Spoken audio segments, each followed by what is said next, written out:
Richard Warren was a name everyone in the city knew. A millionaire, real estate mogul, and a man who believed nothing in life was free.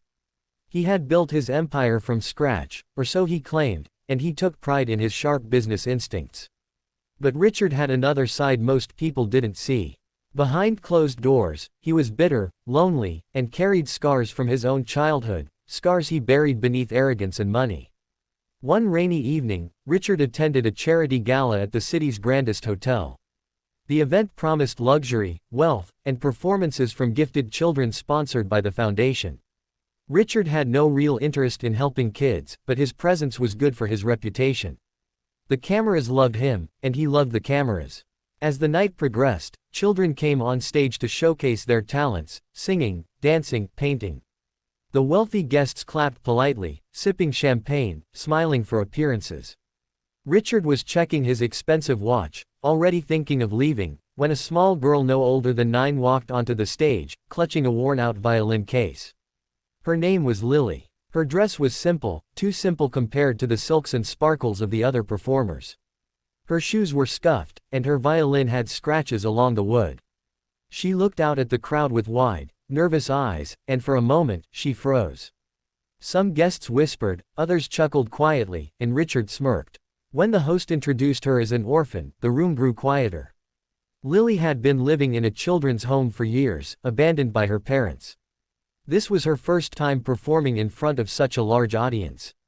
Richard leaned back in his chair and, in his usual mocking tone, called out loudly enough for others to hear. "Play something good, little girl, and maybe I'll adopt you." The crowd gasped at his cruel joke. Some laughed nervously, others looked away. Lily's small hands trembled as she lifted the violin. She didn't answer him, didn't cry, didn't run away. Instead, she placed the bow on the strings and began to play. And in that instant, the world changed. Her music wasn't polished like a trained professional, but it was raw, filled with emotion so pure it silenced the entire room. Every note carried sadness, longing, hope, all the feelings a child should never have to know, but she did. Her music spoke of nights spent crying alone, mornings of resilience, and dreams she still dared to hold on to. Richard felt something stir inside him, something he hadn't felt in years. Memories. Pain. He remembered being a boy himself, mocked for being poor, ignored, invisible. He had buried that pain under money and pride, but Lily's music tore it open. Tears welled in the eyes of the audience.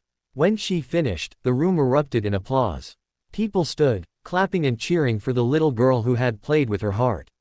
But Richard didn't clap. He sat frozen, his chest heavy, his throat tight. He had mocked her. He had belittled her. And yet, she had given him something priceless, truth. Later that night, after the event ended, Richard found himself searching for her. He saw Lily sitting alone in the corner of the lobby, hugging her violin case tightly. She wasn't surrounded by admirers or sponsors. People had applauded, but then moved on with their glamorous lives. Richard slowly approached her. For a moment, he didn't know what to say. Finally, he spoke. "You played beautifully," he said, his voice quieter than usual. Lily looked up, her eyes cautious. "Thank you, sir." He hesitated. "About what I said earlier, it was wrong. I shouldn't have mocked you." She shrugged. "It's okay. People say worse things sometimes." Those words hit him harder than anything. She had grown used to cruelty. "Where do you live?" he asked. "At the orphanage," she said softly. "I've been there since I was little. They say I'm too old now. Not many people want to adopt big kids." Something broke inside Richard. For years, he had believed love was a weakness, that children were burdens, that money could fill every void. But here was a child, strong and pure-hearted, whose only dream was to be wanted. Over the next weeks, Richard visited Lily often. At first, the orphanage staff was suspicious, but they soon saw his sincerity. He didn't bring expensive gifts or toys. Instead, he sat with her, listened to her play, and asked her about her dreams. Lily told him she wanted to study music, to play in an orchestra someday. Richard began sponsoring her lessons, arranging for her to meet music teachers, and slowly, he started to feel something he hadn't known in years: joy. But not everyone believed in his transformation. His business associates mocked him behind his back. Richard Warren, the ruthless millionaire, turning soft over an orphan girl. They laughed, but he didn't care. Still, the biggest challenge was within himself. Could he truly open his heart? Could he love someone selflessly after years of closing himself off? One evening, Richard attended another event where Lily was scheduled to perform. This time, she played with confidence, her music soaring through the hall. Richard sat in the front row, proud, tears streaming down his face. When she finished, he stood up, and without thinking, walked onto the stage. The audience watched in shock as the cold-hearted millionaire knelt beside the little girl. He took the microphone and said, "Tonight, I want to make a promise. I mocked this child once, but her music changed me. It healed something inside me I thought was gone forever. Lily, I don't just want to sponsor you, I want to be your father. If you'll let me, I'll adopt you, not because of what you play, but because of who you are." The hall erupted in applause.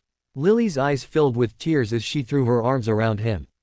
For the first time in decades, Richard felt whole. The adoption wasn't easy. There were papers, interviews, questions about his ability to be a father. But Richard never backed down. He fought for Lily the way no one had ever fought for him when he was a boy. And eventually, she became his daughter in name and in love. Years later, Lily grew into a renowned violinist, performing across the world. But no matter how many stages she stood on, she always kept one tradition. Before every performance, she looked into the crowd, smiled at the man who had once mocked her, and whispered, "Thank you, Dad." Richard changed too. He gave more to orphanages, funded schools for children, and used his wealth not for pride but for purpose. People who once mocked him for softening now admired the man he became. And whenever anyone asked what inspired the change, Richard would simply say, "A little girl with a violin reminded me that love is worth more than all the money in the world."